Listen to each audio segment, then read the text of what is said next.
Within Madison, housing is a tremendous need, but sadly, the folks that we serve that are historically marginalized, they're not often included in those conversations. So every day I flip open the paper and I see the word affordable, and I'm like, that is the most subjective thing I've ever, what does that really mean? I lament that there's just not the housing.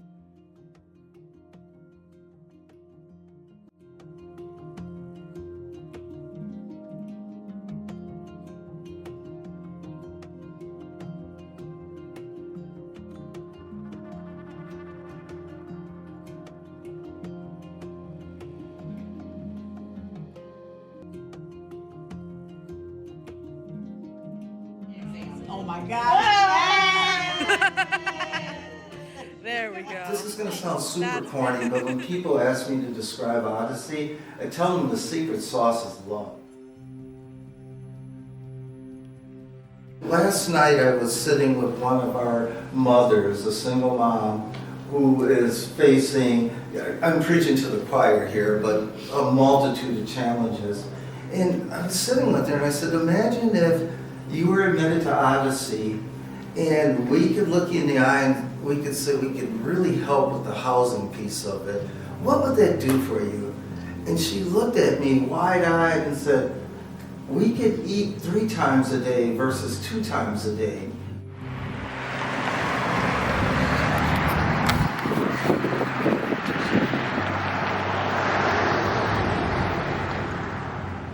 I am here, especially with Scholar House, because the individuals that we serve are worthy of this and are worth this, and I want to bring dignity and opportunity to those that are underserved. It's a collection of folks, single moms, who financially are not well off, and lots of them have been are survivors of domestic violence and homelessness, and some trafficking is involved from time to time. The state is doing nothing to touch those people in a way that would help them get to college, obtain a degree, attain self-sufficiency. They really had nothing. And they knew that they needed something, they didn't know how to do it. What you have to remember about government programs that have existed for decades, they were never meant to be a life sentence, quote unquote. You weren't supposed to need housing vouchers your entire life, and then your children needing those vouchers, and those children's children needing those vouchers. We have a program that touches everything. You're helping a demographic that coming into the program isn't engaged in higher education. They're homeless or housing unstable with their child, so 2 generations who are either homeless, living in a shelter, doubled up with family or friends. And then you have no way out, because if she is going to quit working full-time, she's going to literally have to choose between food or clothing or shelter. So what this program does is then addresses, first off, stability. So we're talking about when we work with a mom, it takes 6 to 24 months on average before she's ready to even consider higher education. And we're working on all kinds of things. We're working on food stability. We're working on income stability just to maintain until we're ready to go into school. We're making sure we're getting a CCDF voucher. We're finding good childcare. We're finding shelter. We're finding housing that's temporary until they're ready to come into student housing. My name is Mandy. I am a residential scholar for Scholar House. I feel like as a scholar in this program, this is not like a quick fix. My daughter is going to benefit from this, and maybe her daughter too, because education is important, and I come from generational poverty and I'm breaking those cycles. I am here to give myself and my daughter a life that I never had, to break the cycles of addiction and generational poverty, and to do and be the best version of myself that I can be for her and me. The mom is doing the work. We're there for her teachers, her coaches, her guides, her support, but she has to get up every day and she has to grind it out, and she has to be willing to do that. Then she's ready to go to school And so we're addressing that, we're providing housing, it's affordable. She's now a college student. Her chances of graduation out in the wild in the state of Indiana as a single mom are 1.7% chance of graduation. But she's going to now have a chance of closer to 88.6% graduation.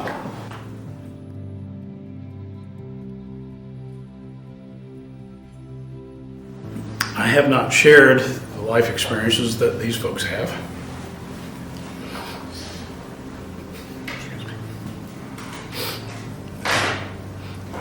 Excuse me. I've been very fortunate. Got a good life, very good parents, lots of opportunities.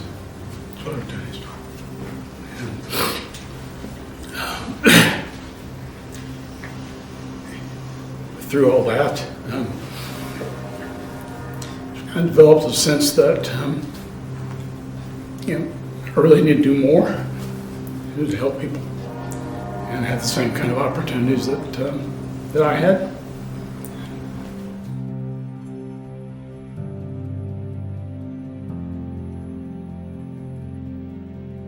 We're currently serving people in 48 of the 50 states. Right now we have 5 here in Louisville, a 6th that will start, one in Houston, Texas. Sellersburg will open in June of this year, and then the Elizabethtown campus would open in August of next year. And we're looking at some additional locations. If you think about Louisville, and when we built the first one, everybody thinking we built it. And now we have 5, soon a 6th and 7 in our one MSA. If Louisville can have 7 in one MSA, imagine how many are needed across the country. When she started in 2005, there were 4 families in the program and 4 staff. At that time, we had 2 people who had graduated. They've been around for 10 years. We now have 883 college degrees.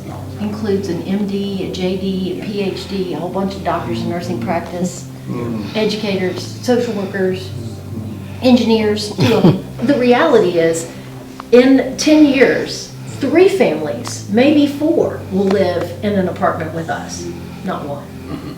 And so if that unit can serve 4 families over 10 years instead of 1, we've used it more wisely. And that's our viewpoint. When people exit, they should exit to self-sufficiency. But they should have had the help, the support services, all of the care, but also all the success coaching and family advocacy and all of the empowerment to get there during the time that they're with us. People have to have their needs met before they can grow. And so if people have housing, people have food, people have people, and they have the means to grow outside of that, then they will reach a higher level of themselves. A lot of times a person can't work on getting their education if they don't have housing. You can't do anything in your life. If you're coming up, like say people coming out of prison, for instance, right? If you don't have a place to live, how are you going to do any of these other things? Because all you're worried about is trying to eat and have a place over your, a roof over your head for the night. So you can't get clean, or you can't handle your mental health issues. There's so many things you can't do if you don't have housing. Right now, I'm in a housing situation now where I can't go to school full time. That has hurt me so bad because I feel that there are so many opportunities that I won't be able to grasp because of that. Housing has been an issue.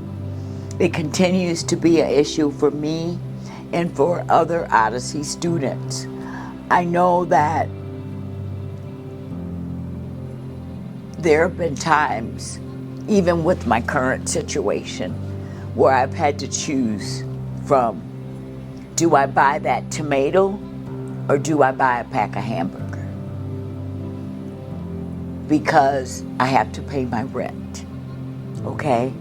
So even though, yes, there are programs that they have to help people, a lot of those programs there's a ceiling or there's variables within the program that make it so that you're not able to reach your full potential as a human being.